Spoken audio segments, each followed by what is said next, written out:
ഒരു പരീക്ഷണം എന്ന പോലെ തന്ത്രങ്ങൾ മെനയാൻ കോച്ച് ലയണൽ സ്കലോണി മുതിർന്ന മത്സരം. നോക്കൌട്ട് ഉറപ്പിച്ച ടീമിന് ബെഞ്ച് സ്ട്രെങ്ത് അറിയേണ്ടതിന്റെ ആവശ്യകത അനിവാര്യമാണ്. അതിന് എതിരാളികൾ ജോർദാൻ.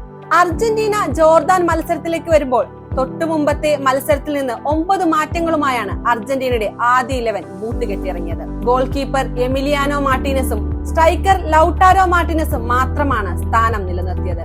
എന്നാൽ ഈ മാറ്റങ്ങളൊന്നും അർജന്റീനയുടെ ആധിപത്യത്തെ ഒട്ടും ബാധിച്ചില്ല. തുടക്കം മുതൽ കളി നിയന്ത്രിച്ചത് അൽബി സെലസ്റ്റുകൾ തന്നെയായിരുന്നു. മത്സരത്തിന്റെ 19-ാം മിനിറ്റിൽ ലോസ് എൽസോയിലൂടെ അർജന്റീന ആദ്യ ഗോൾ കണ്ടെത്തി. ഒരു ഫ്രീ കിക്കിൽ നിന്നായിരുന്നു ആ മനോഹര ഗോൾ. പന്ത് കൃത്യമായി വലയിലേക്ക് പോകാൻ വഴിയൊരുക്കി 3 അർജന്റീനൻ താരങ്ങൾ ജോർദാന്റെ ഡിഫൻസീവ് ബ്ലോക്കിനുള്ളിൽ നിലയുറപ്പിച്ചിട്ടുണ്ടായിരുന്നു.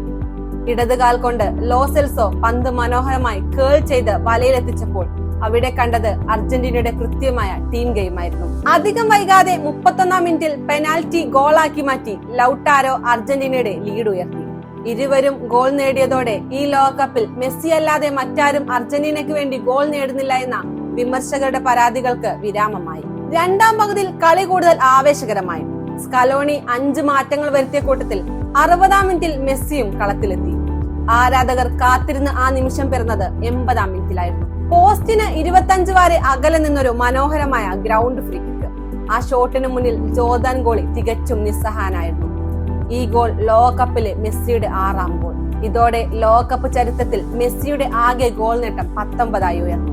മാത്രമല്ല തുടർച്ചയായ 7 ലോകകപ്പ് മത്സരങ്ങളിൽ ഗോൾ നേടുന്ന ആദ്യ താരം എന്ന ചരിത്ര നേട്ടവും മെസ്സി സ്വന്തമാക്കി. ലയണൽ മെസ്സി എന്ന കാൽപന്ത് കളിയുടെ രാജാവ് ചരിത്രത്തിലെ എല്ലാ റെക്കോർഡുകളും ഓരോന്നായി തിരുത്തി എഴുതുകയാണ്.